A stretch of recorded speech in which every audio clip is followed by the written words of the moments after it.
कि वह मुश्किल से सांस ले रहा है। समूह डर जाता है कि कहीं वे कत्ल में शामिल न हो गए हों। एनी अचानक होश में आती है और अपने गुर्गों को निक को उठाने का हुक्म देती है। वे अनिच्छा से ऐसा करते हैं और उसे जंगल में ले जाते हैं। इस दौरान निक की घड़ी जमीन पर गिर जाती है, लेकिन किसी का ध्यान नहीं जाता। समूह उसकी लाश को एक तूफानी नाले में फेंक देता है, उसे ढक देता है और फिर चला जाता है। इस दर्दनाक घटना के बाद एनी अपने बॉयफ्रेंड के घर जाने का फैसला करती है। वो जल्द ही वहां पहुंचती है और तुरंत उसे कबूल करती है कि उसने निक को मार डाला। वह अपने बॉयफ्रेंड से इस अपराध को छिपाने के लिए एक भरोसेमंद कहानी बनाने में मदद करने की गुहार लगाती है, लेकिन मार्कस उसे बाहर निकालने की कोशिश करता है क्योंकि वह डरता है कि पुलिस उस तक भी पहुंच जाएगी। इस धोखे से नाराज होकर एनी अपने बॉयफ्रेंड को याद दिलाती है कि वह उन सभी कारों का पता बता सकती है जिन्हें उसने सालों से चुराया है। फिर वह पास के पुल पर जाती है और उसके नीचे अपने कपड़े जला देती है। इस बीच घटनाओं के एक चौंकाने वाले मोड़ में अगली सुबह झाड़ियों से एक पूरी तरह से स्वस्थ और बिना किसी चोट के निक निकलता है। वह हमेशा की तरह अपने स्कूल जाता है और अपने क्लासमेट से बात करने की कोशिश करता है। हालांकि निक को जल्द ही एहसास होता है कि कोई भी उसे देख या सुन नहीं सकता है। वह हंगामा करने की भी कोशिश करता है और पास की शेल्फ पर एक किताब फेंकता है, लेकिन क्लास से कोई प्रतिक्रिया नहीं मिलती है। फिर निक प्रिंसिपल के ऑफिस जाता है, जहां वह अपनी माँ को फोन पर सुनता है। वह उससे बात करने की कोशिश करता है, लेकिन उसकी आवाज उस तक नहीं पहुंचती हुई लगती है। परेशान और डरा हुआ निक घर वापस भागने की कोशिश करता है, लेकिन सड़क के बीच में एक कार से टकरा जाता है।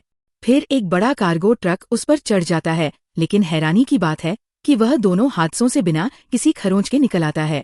किशोर को ये भी एहसास होता है कि सड़क पर चलने वाले किसी भी व्यक्ति ने उसे कार से टकराते हुए नहीं देखा। थोड़ी देर बाद निक घर पहुंचता है और अपनी माँ को स्थानीय पुलिस से फोन पर बात करते हुए देखता है। वह उसका ध्यान खींचने की कोशिश करता है, लेकिन बाकी सब लोगों की तरह वह उसे न तो सुनती है और नहीं देखती है। पता चलता है कि उसने रिपोर्ट दर्ज कराई है कि उसका बेटा लापता है और अधिकारी उसकी तलाश कर रहे हैं। इससे आखिरकार निक को एहसास होता है कि शायद वह मर चुका है।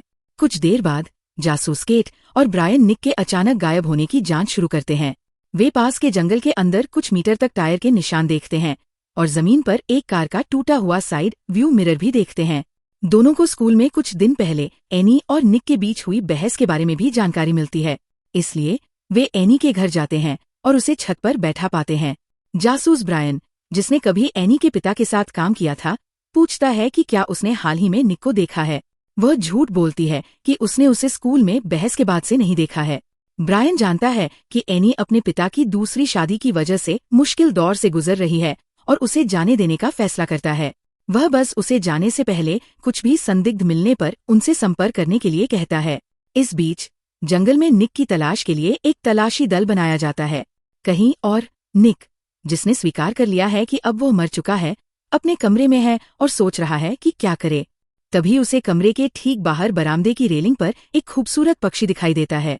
पक्षी बुरी तरह से घायल लगता है और मरने वाला होता है। तभी अचानक उसकी कंधे पर एक जिंदा पक्षी आ जाता है। वह बिल्कुल घायल पक्षी जैसा दिखता है और निक उसे अपने हाथ में पकड़ लेता है, लेकिन जिंदा पक्षी उसी पल गायब हो जाता है जब घायल पक्षी बाहर बरामदे पर मर जाता है। इससे आखिरकार निक को एहसास होता है कि क्या हो रहा है। वह मरा नहीं है, बल्कि एक शरीर से बाहर का अनुभव कर रहा है। उसका आध्यात्मिक रूप तभी गायब होगा जब वो असल दुनिया में मरेगा। इस बीच जासूस ब्रायन मार्कस से उसके गैराज में मिलता है और ज्वेलरी शॉप में हुई चोरी के बारे में पूछताछ करता है। मार्कस कहता है कि उसे घटना के बारे में कोई जानकारी नहीं है और झूठ बोलता है कि वह यहाँ काम कर रहा था, लेकिन जासूस पूरी तरह से आश्वस्त नहीं होता और मार्कस से कहता है कि अगर वह एनी से मिले तो पुलिस स्टेशन को फोन करे। उस दिन बाद में एक घबराया हुआ मार्कस सड़क पर पीटर को रोकता है और उसे बताता है कि पुलिस उसका पीछा कर रही है। दोनों जंगल में लौटते हैं जहां निक को आखिरी बार देखा गया था। फिर वे चुपचाप निक की लाश को तूफानी नाले से निकालते हैं और उसे दूसरी जगह ले जाते हैं। इसके बाद मार्कस एनी से हमेशा के लिए छुटकारा पाने का फैसला करता है, क्योंकि उसे लगता है कि वह उसके हाथ से निकल रही है। वह उससे एक ट्रेन स्टेशन के पास मिलने के लिए कहता है, लेकिन कहता है कि वह सिर्फ उससे बात करना चाहता है। एनी बदले में पीटर को भी मीटिंग की जगह पर बुलाती है, पूरी तरह से अनजान कि पुलिस उसका पीछा कर रही है। कुछ देर बाद तीनों तय जगह पर पहुंचते हैं। मार्कस तुरंत अपने इरादे साफ कर देता है और एनी पर बंदूक तान देता है। फिर वह पीटर को अपना मुंह बंद रखने का हुक्म देता है और उसे घर वापस जाने की इजाजत देता है। लेकिन इसी पल कई पुलिस वाले मौके पर पहुंच जाते हैं। एनी इस भटकाव का फायदा उठाती है और मार्कस से बंदूक छीनकर सुरक्षित भाग जाती है। निक, जो पुलिस के साथ आया था, चिल्लाता है कि वे उसे पकड़ लेंगे और उसके आश्चर्य की कोई सीमा नहीं रहती जब वो कभी नहीं चिल्लाकर जवाब देती है। ये साफ है कि एनी निक को कुछ हद तक सुन सकती है, भले ही वह उसे देख नहीं सकती। अगले दिन वो स्कूल के जिम में रात बिताने के बाद निक के घर पहुंचती है। वह चुपके से उसके कमरे में घुसती है और उसकी बचपन की तस्वीरें देखती है। धीरे धीरे एनी को एहसास होने लगता है कि निक आखिर में उससे ज्यादा अलग नहीं था।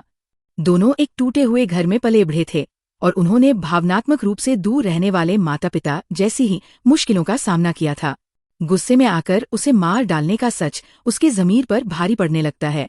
लेकिन एनी और कुछ जान पाती उससे पहले निक की माँ के अचानक कमरे में आ जाने से उसे भागना पड़ता है। वो जंगल में उस जगह भाग जाती है जहाँ उसने आखिरी बार निक को देखा था। अपने भयानक डर के बावजूद एनी को तूफानी नाले के नीचे उसकी लाश नहीं मिलती।